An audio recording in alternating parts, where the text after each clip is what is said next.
الحمدللہ رب العالمین والعاقبۃ للمتقین اما بعد فاعوذ باللہ من الشیطان الرجیم بسم اللہ الرحمن الرحیم ان ہوا الا ذکر للعالمین لمن شاء منکم ان یستقیم۔ سورہ تکویر ہے یہ، وہ تو نصیحت ہی ہے سارے جہان کے لیے، اس کے لیے جو تم میں سیدھا ہونا چاہے، اس کے لیے جو تم میں سیدھا ہونا چاہے۔ آج صرف قرآن کی چند آیات آپ نے سننی ہے، ایصال ثواب کا موضوع ہے، جس میں ادب کی، آداب کی جھلکیاں آپ سنتے جائیں گے۔ وقت بہت بیت چکا ہے، لیکن مالک کا شکر ہے کہ اس کی یاد میں بھی بیت چکا ہے۔ قرآن پڑھتے یا نعت سنتے اللہ کی زمین کے اس ٹکڑے میں گزرا ہے جہاں یہ آسودہ خاک ہیں۔ جنت کے باغوں میں سے ہماری دعائیں ہیں کہ سب کی قبریں جنت کے باغوں میں سے باغ بن جائے۔ قرآن اتنا فضیلت والا ہے، جہاں پڑھا جاتا ہے رحمت نازل ہوتی ہے، جہاں سنا جاتا ہے رحمت نازل ہوتی ہے، اور ایصال ثواب کیا جاتا ہے، رب بخش دیتا ہے اپنے کلام کی وجہ سے۔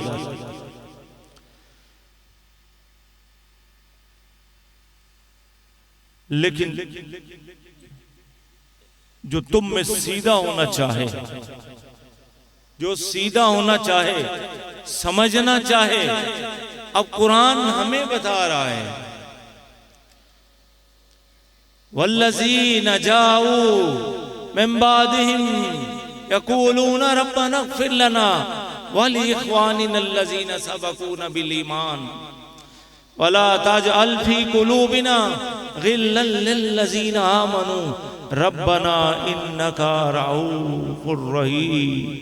سورہ حشر ہے یہ، 10 نمبر آیہ کریمہ ہے یہ، اور وہ جو ان کے بعد آئے عرض کرتے ہیں اے ہمارے پروردگار ہمیں بخش دے، اور ہمارے بھائیوں کو جو ہم سے پہلے ایمان لائے، اور ہمارے دل میں ایمان والوں کی طرف سے کینہ نہ رکھ، اے ہمارے رب بے شک تو ہی نہایت مہربان رحم کرنے والا ہے۔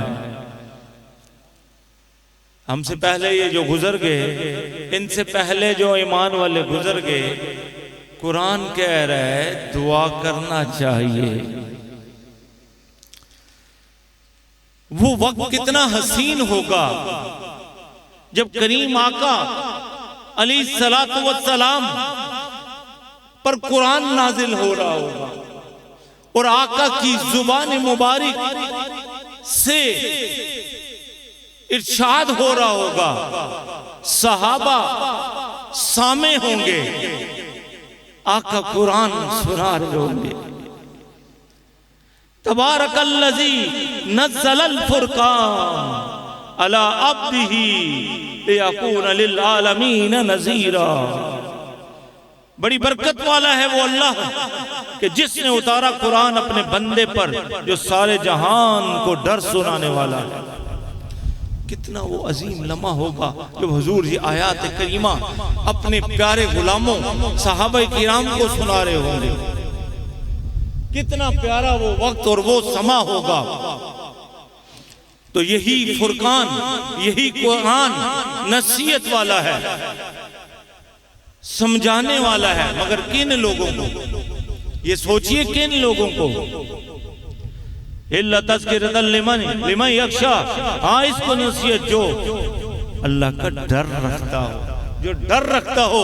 قرآن اسے فائدہ دیتا ہے جو رب سے ڈرتا ہے، ورنہ قرآن پڑھنے والے بہت سے ہیں، پڑھ کے اوپر سے ذہنوں کے ان کے گزر جاتا ہے، اور قرآن سے رسول اللہ کی توہین اور تنقیص کے پہلو ڈھونڈتے رہتے ہیں، اور حضور کے غلام ہر لفظ سے حضور کی شانیں بیان کرتے رہتے ہیں۔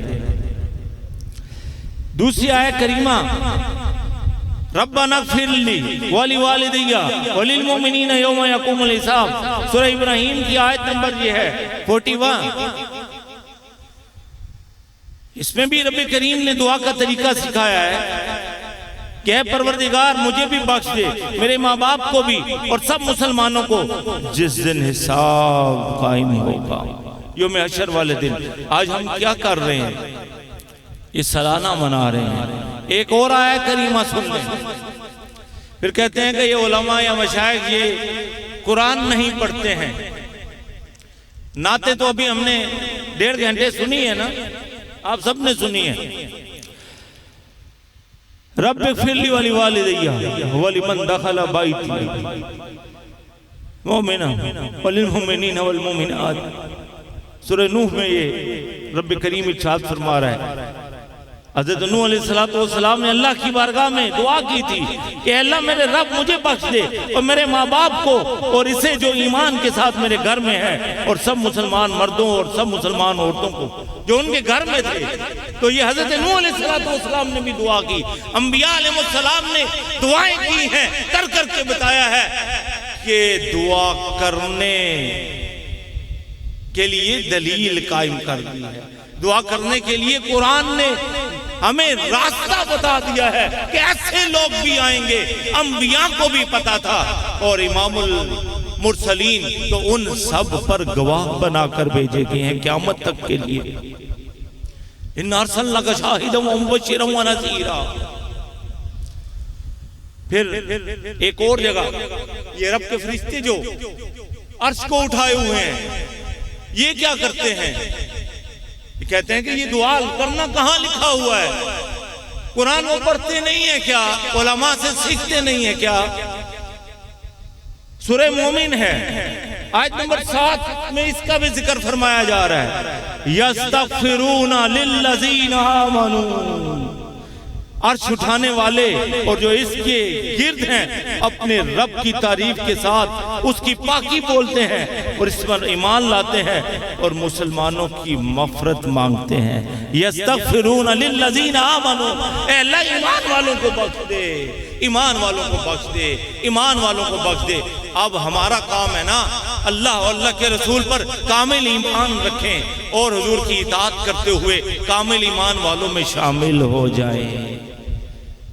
وہ جو جام موت پی چکے ہیں ان کے لیے بھی دعا ہے. جو زندہ ہیں ظاہری، جام موت نہیں ابھی پیا ہوا، ان کے لیے بھی وہ ملائکہ دعا کر رہے ہیں، ان کے لیے بھی دعا کر رہے ہیں. پھر ایک جگہ نبی کریم رؤوف رحیم صلی اللہ تعالیٰ علیہ وسلم کی بارگاہ میں حضرت سعد بن عبادہ حاضر ہوتے ہیں. کہتے ہیں کہ یا رسول اللہ صلی اللہ علیہ وسلم، میری ماں کا انتقال ہو گیا ہے، میں ان کے لیے کچھ صدقہ کرنا چاہتا ہوں، اصال کرنا چاہتا ہوں، صدقہ کرنا چاہتا ہوں، تو کیا میں ان کی طرف سے کچھ اصال کروں تو کیا انہیں پہنچے گا؟ اللہ کے نبی نے فرمایا قال نعم، ہاں اس کو ثواب پہنچے گا، ہاں اس کو ثواب پہنچے گا، ہاں اس کو ثواب پہنچے گا.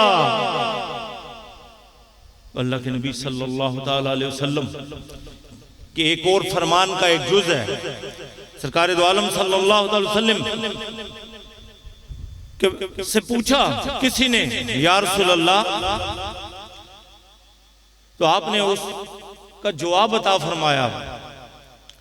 آپ نے ارشاد فرمایا جنت میں نیک بندے کا درجہ بلند کیا جاتا ہے، اس کے پوچھنے پہ حکم ہوتا ہے، اس کے پوچھنے پہ حکم ہوتا ہے بے استغفاری والدی کا، تیرے بیٹے کی دعا مغفرت کرنے کی وجہ سے درجہ بلند ہوا ہے. یہ جو اولادیں دعا کرتی ہیں پیچھے سے، یہ جو اولادیں دعا کرتی ہیں پیچھے یا بہن بھائی کرتے ہیں. ایک اور حدیث پاک ہے، سرور کائنات صلی اللہ تعالیٰ علیہ وسلم کا فرمان ہے، یہ جو ایصال ثواب ہے نا، یہ فرشتے تشتریوں پہ رکھ کے قبروں میں پہاڑوں کی مانند لے کے جاتے ہیں اور بڑی تیزی سے جاتے ہیں، اور حسرت والے ساتھ والے کہتے ہیں کہ کاش ہمارے پیچھے بھی کوئی آج پڑھ کر دعا کرنے والا ہوتا. وہ میٹھی زبان، وہ کملی والا جس کی زبان اطہر سے کوئی ایسا کلمہ کبھی نہ نکلا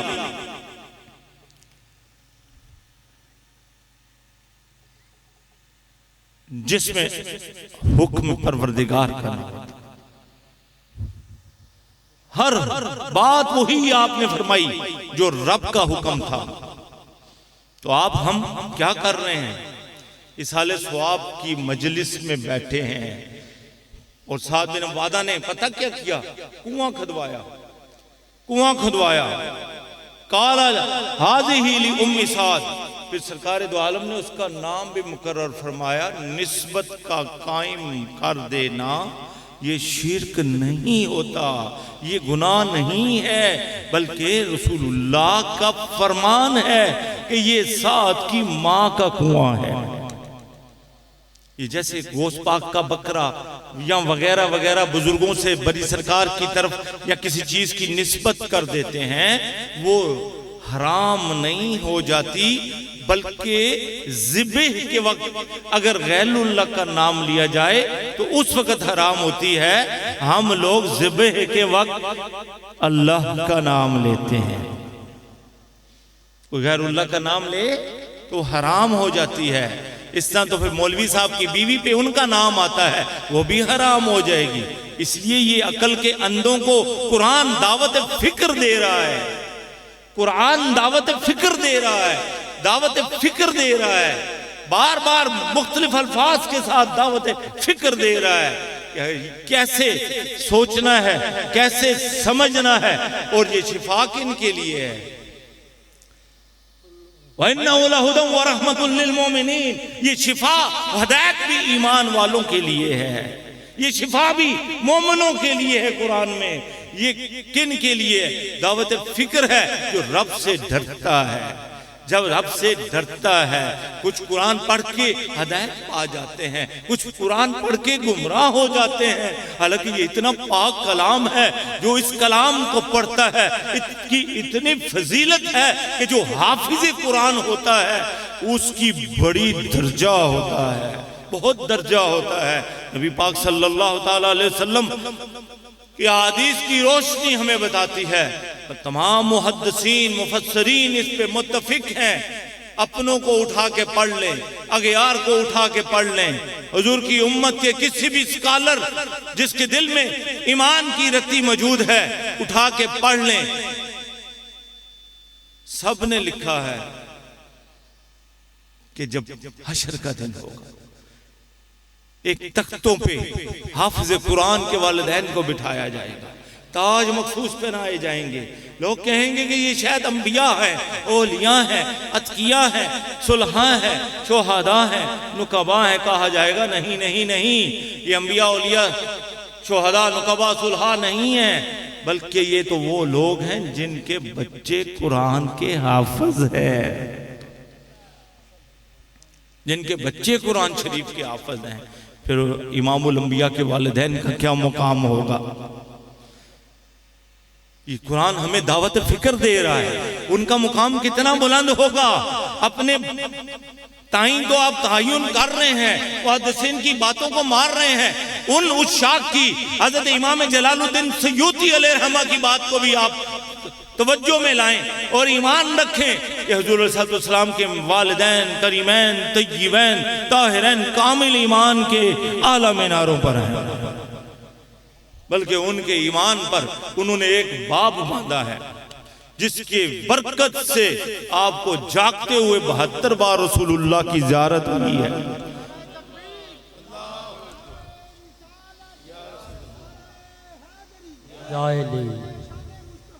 زندہ باد زندہ باد، جشن آمد مصطفیٰ، جشن آمد مصطفیٰ، جشن آمد مصطفیٰ۔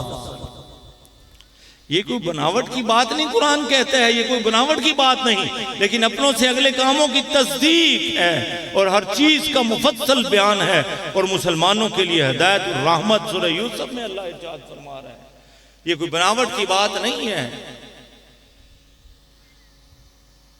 اللہ کریم سے دعا کریں کہ اللہ تعالیٰ ہمیں عمل کی توفیق عطا فرمائے۔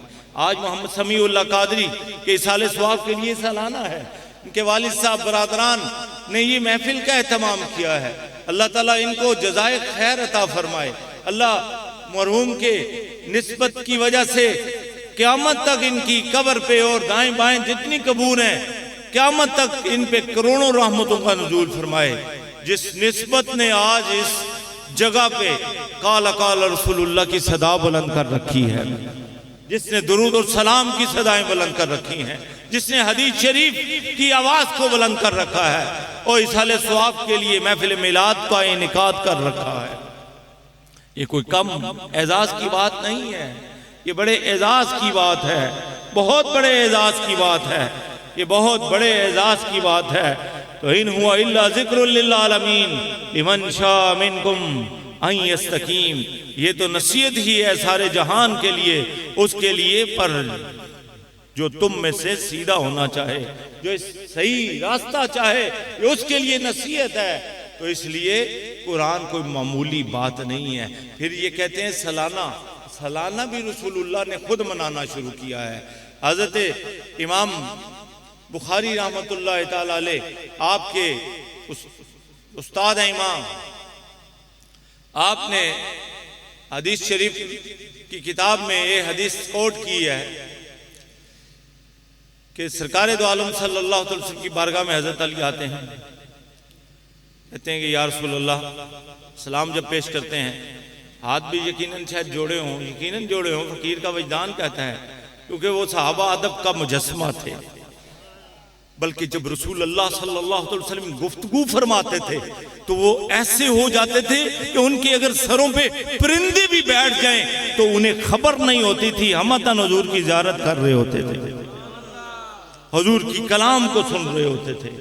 اور کچھ صحابہ سے تو پوچھا گیا حضور کا حلیہ شریف بیان فرمائیں، کہتے تھے کہ ہم نے تو آج تک آنکھ بھر کے حضور کو دیکھا ہی نہیں، ہم تو اپنی نگاہوں کو ادب کی وجہ سے نیچے جھکائے رکھتے تھے۔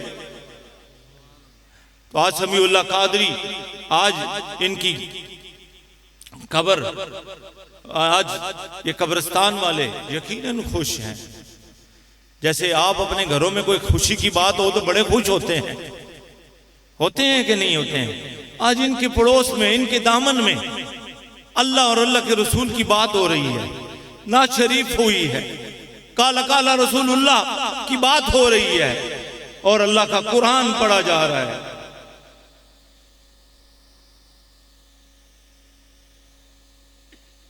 اللہ اکبر۔ تو حضرت علی نے سلام پیش کیا، سرکار کریم نے ارشاد فرمایا تجھے یاد ہے علی پچھلے سال آج کے دن کیا ہوا؟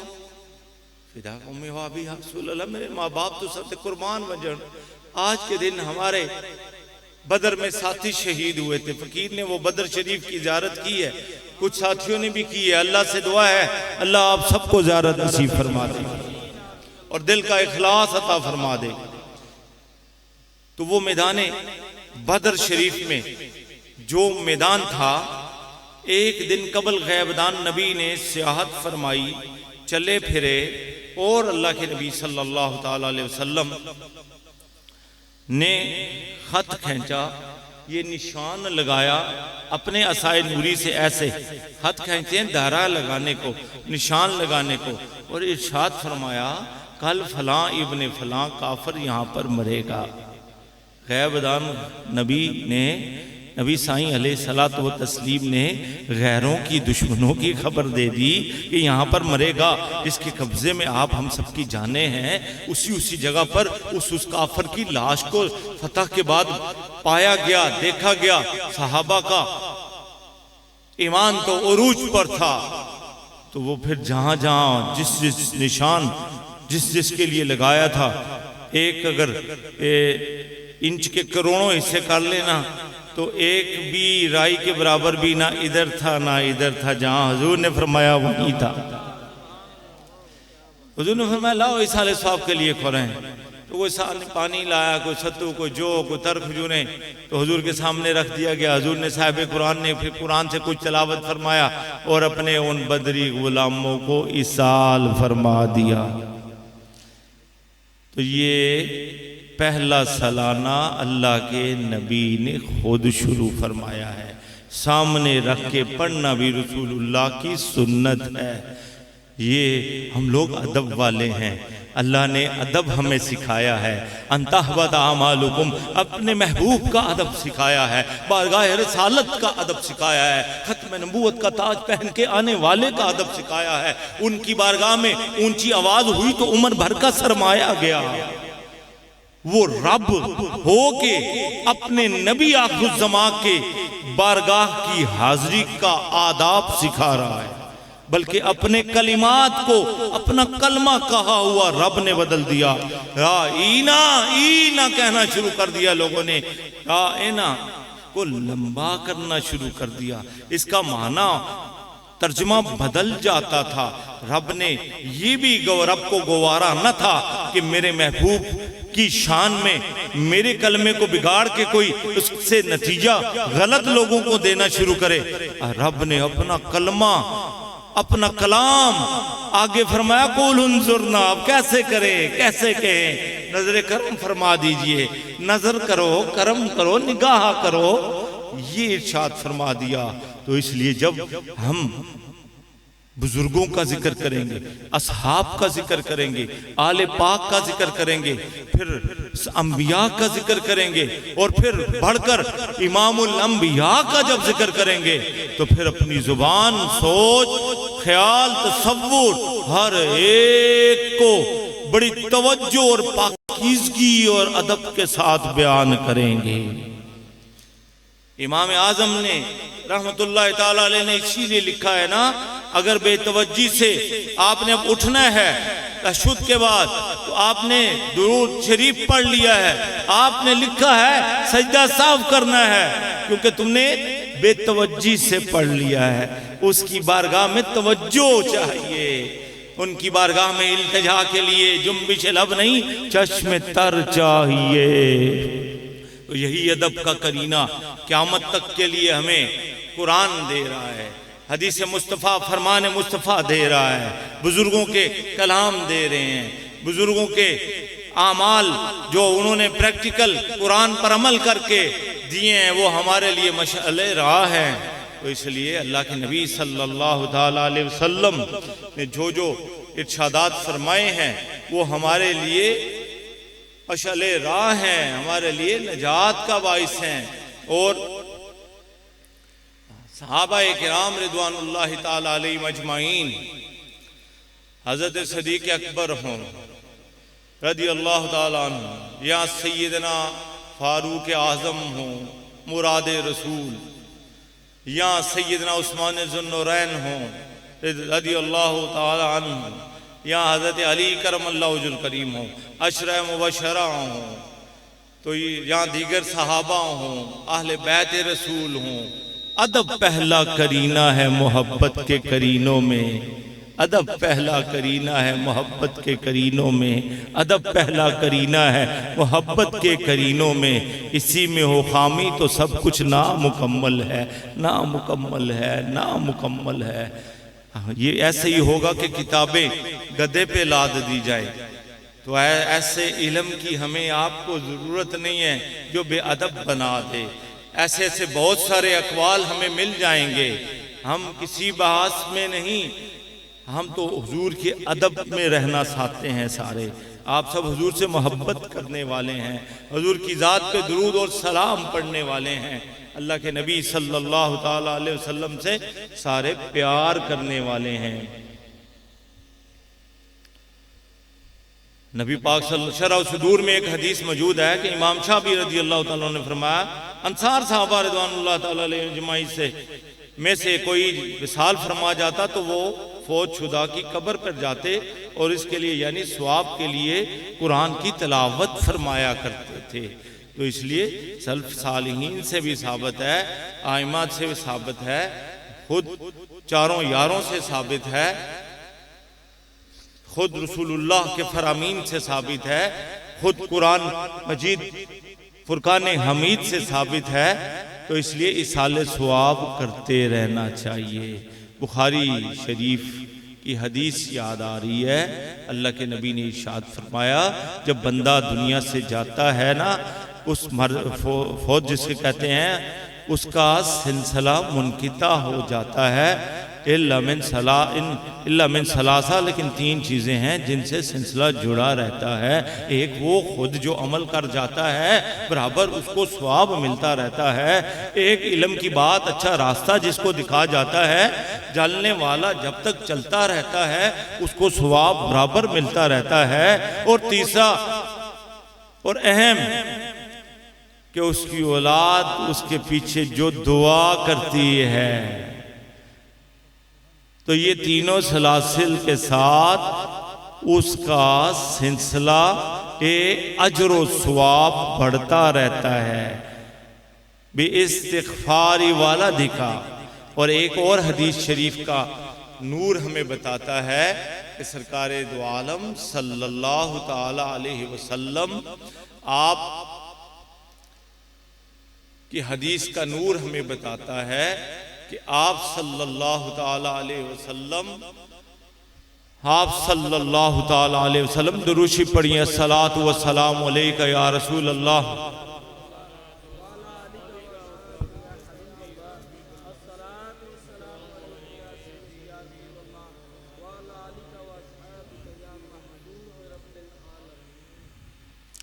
اللہ کے نبی کی حدیث کا نور ہمیں بتاتا ہے، وہ کلام سرور ہمیں بتاتا ہے، وہ کلام لا ریب ہمیں بتاتا ہے، وہ ذات لا ریب ہمیں بتاتی ہے۔ قرآن میں کوئی عیب نہیں ہے، مصطفیٰ جان رحمت پہ لاکھوں سلام، ان میں کوئی عیب نہیں ہے۔ آپ صلی اللہ تعالی علیہ وسلم کی حدیث کا نور ہماری رہنمائی کرتا ہے،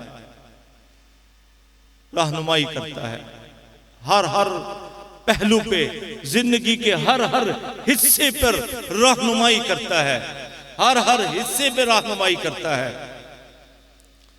تو نبی پاک صلی اللہ تعالی علیہ وسلم نے جو طریقہ آپ کو ہمیں عطا فرمایا ہے، اس کے مطابق اپنی زندگی کو بسر کرنے کی کوشش کریں، اپنے بزرگوں کو، والدین کو اصحال کرنے کی سوچا کریں، ان کے پیچھے نیک عمل کرنے کی کوشش کیا کریں۔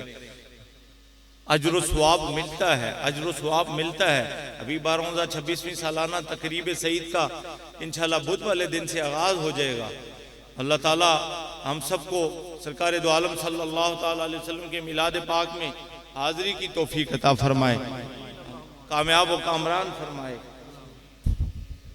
اب اس کے سفر کے ساتھ ساتھ مصروفیت آپ سب کی بھی ہے، فقیر بھی تھوڑا سا مصروف زیادہ ہو گیا ہے، لیکن اس کے باوجود جو کہ محبت کا ایک رشتہ ہے، ایک نسبت کا ایک رشتہ ہے، تو حاضر ہوئے ہیں۔ اللہ تعالیٰ مرحوم کے درجات بلند فرمائے، اس خاندان عالی کو ہر بلا وبا سے محفوظ فرمائے۔ جتنے ان کے دوست، احباب، شریک دعا اور شریک مجلس ہوئے ہیں، اللہ تعالیٰ ان کے بھی والدین اور ان کے بھی بزرگوں اور ان کے بھی جتنے بھی اعزہ میں فوت شدگان ہیں، ان پر اپنی خاص رحمتوں کا نزول فرمائے، خاص بخشش اور عنایت فرمائے۔ مہاراجہ صرف مسجد کا بھی سلسلہ جو کرونا کے وقت رکا تھا، الحمدللہ اب سے پھر شروع ہو گیا ہے۔ اللہ تعالیٰ آسانی عطا فرمائے اپنے حبیب علیہ السلام کے صدقے میں۔ تو ادب پہلا کرینہ ہے محبت کے کرینوں میں، اسی میں وہ خامی تو سب کچھ نامکمل ہے۔ خدا را ادب کے پیکر بن جاؤ، ادب کے پیکر بن جاؤ۔ والدین کے سامنے اف بھی نہ اُفِّل لَكُمْ، قرآن کہتا ہے جب بوڑھے پڑ جائیں نا، ماں باپ کے سامنے اف بھی نہ کرو، اف بھی نہ کہا کرو، غصہ آئے تو برداشت کر لو، چھوٹوں پہ شفقت کرو، بڑوں کی عزت کرو، علماء کی، مشائخ کی، سادات کی، صاحب علم کی، صاحب نسبت کی، صاحب طریقت کی، جو عقیدے پر ہو، ان سب کی عزت کرو، اپنے نسبت کے رشتوں کی ادب کرو، احترام کرو۔